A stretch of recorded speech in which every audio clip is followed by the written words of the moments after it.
I was reminded from holding forth yesterday a meeting we had on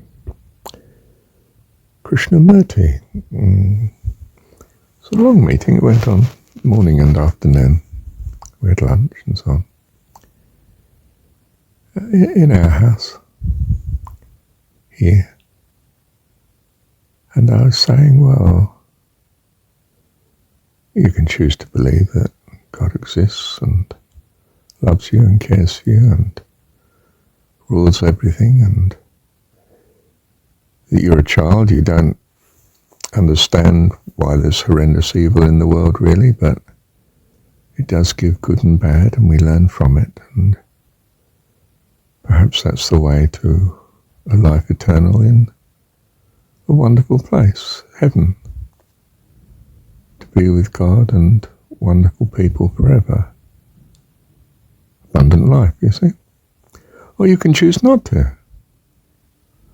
Well, I find when I choose to believe it, I'm far happier, fuller, full of life, joy, creativity, helping people. You know, I'm more concerned about others. I'm more peaceful.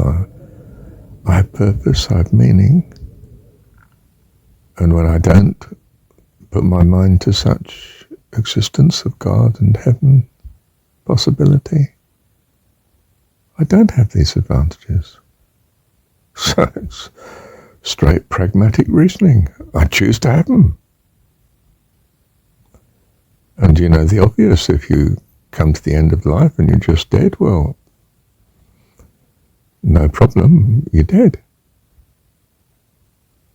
On the other hand, if it's a portal into life eternal, well, that's just wonderful, isn't it? You spent your life well, going in the right direction, had a wonderful time, and now you've got eternal life. I mean, it's not rocket science, is it? I mean, anyone can see that it's best to trust in the existence and the love and care of a wonderful God and an infinite life ahead in beautiful circumstances. I'd be mad not to choose to trust in this,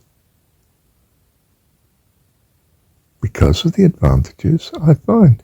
If you don't find it, if you find that, you know, loving God makes you miserable, change your God. You know, if you find that trusting in heaven and Him loving you leaves you flat and dejected and longing to, I don't know, stuff yourself with cream cakes and being tickled, well, okay, go that way. See how you get on. And if you want to do a U-turn, I'm sure you will. Bless you. I've oversimplified it, haven't I? But there's something of the truth there, isn't there? Does trusting some things that you love me, for instance, turn life into something wonderful? Or does it turn into a disaster? You could say, well, yes, it can turn into a disaster. You put your faith and trust in someone that is going to betray you and, you know, wring you dry. Oh, okay. Well, you obviously put your trust in the wrong thing. Perhaps you should put your trust in something perfect and wonderful. I don't meet anyone that's perfect and wonderful. No. How right you are. So you better imagine them, hadn't you? Be clearer on what you love and value. Personify it in your mind. That's your dream, that's your ideal. That's your reason for living. Better to have a reason for living and live than not have a reason for living and die every day. It's not rocket science, is it? Choose you this day whom you will love, whom you will follow. Your reason for living. And I'm sure with practice you'll choose better and better, and you'll end up, well, even early on you'll end up with what you think is the perfect. It's just that your view of the perfect will get clearer and clearer the more you love and follow it. Bless you. And you are blessed. Thank you, Heavenly Dad. Oh, they say, but Marshall, that's just selfishness. It's clearly just self-interest that's doing it. Yes, I say that, right, you are. Nothing wrong with self-interest. God's given it to us for a very good reason, to bless us. Not as a curse. And I hone and polish my self-interest every day into something better, by which I actually mean I enlarge it to include other selves. The mosquito, I'm putting out the house instead of killing it. The ants, I'm waiting till nightfall so that I can put down some washing up liquid near where they come in, and that puts them off. They won't cross that. They get the message. They don't come in. I stopped them the year before last that way, and I don't have to do it again. Not done it since. They don't come in. They live in the garden. They feed on the stuff in the rubbish bin. I can't do too much about that. Actually, I did. I put the scraps bin that you recycle, put out in New Zealand is the little green bin. And, I put it in a tray of water. Well, they won't cross the water. They're not used to making pontoons and bridges and so on. So they don't get in it. Where was I? I'm completely lost. Let me just check this. Oh, yes, selfishness. Well, yes, I am selfish. I'm a selfish being, but I'm increasing the coverage of myself. Myself now includes others. Well, it did before, of course. We're all like this, aren't we? It included people of our family and our friends and so on, and perhaps our pets and the flowers that we do like, the plants that we don't see as weeds, But I'm extending it, you see. Some weeds are invaluable, aren't they? More and more, the more and more I look. Everything has its place in this world. I can't always find its right place, but that's because I'm a child. Things do get better the more you apply yourself. I find people that are very difficult can be valued in some way, appreciated, or at least put at a distance so they're not bringing out the worst in me. Well, I'm a child. I don't have perfect answers yet. I'm just practicing, aren't I? Do you see? Don't despise yourself for being self-centered. Of course you're self-centered. It's required that you survive here for a long enough time to learn and develop in some glorious way. If you didn't put yourself first, you immediately went down to the starving poverty of the millions, well, you don't last long.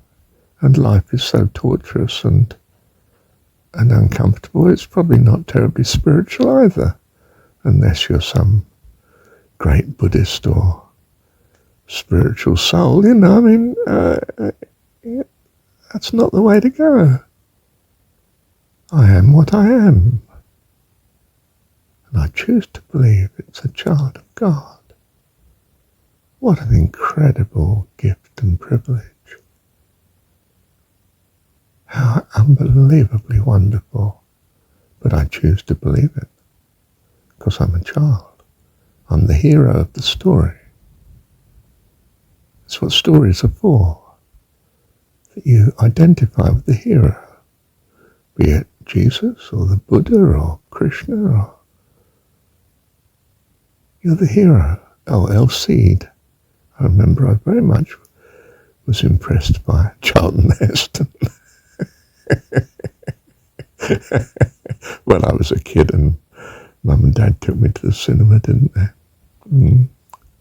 El Cid was a sort of military saint of Spanish historicity.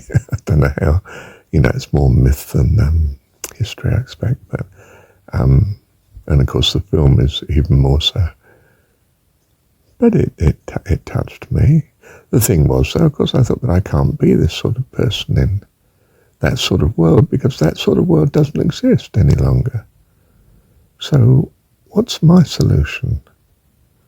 And in some sense, then I'm looking elsewhere, and seek and you will find. I found that's what Paramahansa's autobiography was about, seeking, looking elsewhere. The people he met, the amazing, astonishing persons that he deliberately hunted down in his life, made himself an interview with them, visited them, turned up even without appointment. Importune. Good word, isn't it? Turn up at importune moments, but they would just recognise, this lad's truly seeking. And they gave him an audience and impressed his life, you see. Life is fantastically wonderful if you enter into it with hope. Where does the hope come from? Seeing the goodness of God in your life around you. Hope will just well up within you. You'll be filled with gratitude. I was amazed yesterday. This chap said to me, I don't see any connection between gratitude and love. I was absolutely speechless.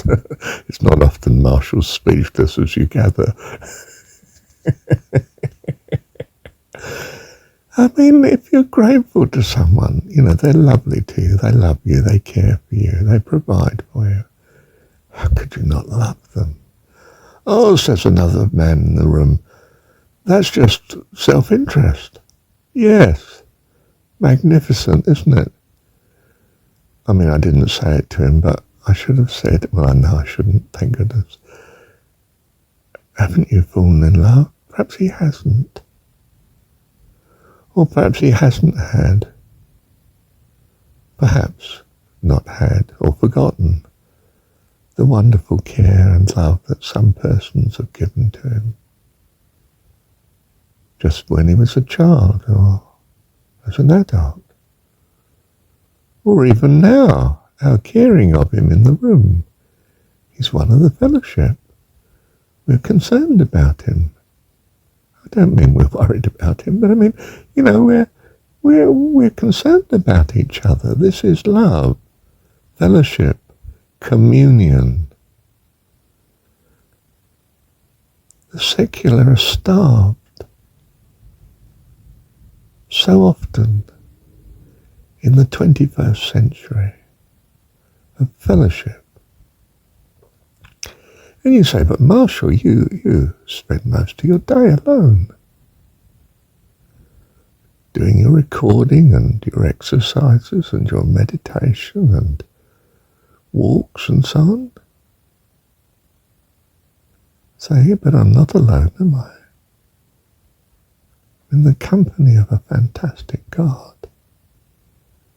You see, when you have someone that you love, you really don't have a driving need to be with lots of other people.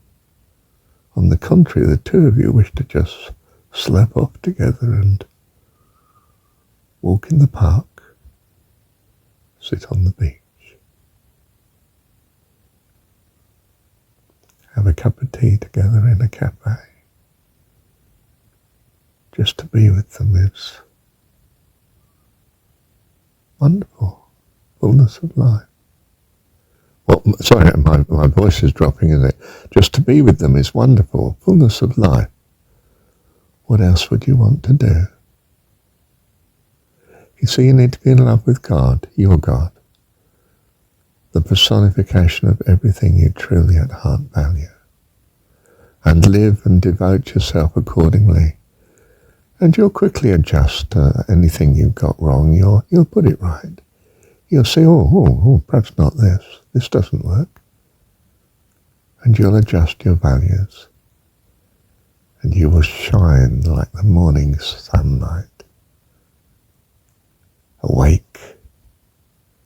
For the sun who scatters into flight the stars before him from the field of night, drives night along with them and strikes the Sultan's turret with a shaft of light. Bring me my bow of burning gold, bring me my arrows of desire, bring me my spear of dreams untold, bring me my chariot of fire. I will not cease from mental strife, nor will my sword sleep in my hand, till we have built Jerusalem in England's, upon this green and pleasant land. I'm not in England now, so I say green and pleasant. I can't say New Zealand, it doesn't quite sort of fit. But wherever you are, where you are, God is. Why? Because you're aware of God, even though they're not, and you bring light to their darkness. Bless you. What a blessing your selfishness has brought. How simply wonderful. Bless you, and you are blessed eternally by the grace and the goodness and the love of God who is in you. I will never leave you nor forsake you, saith the Lord. Thank you, heavenly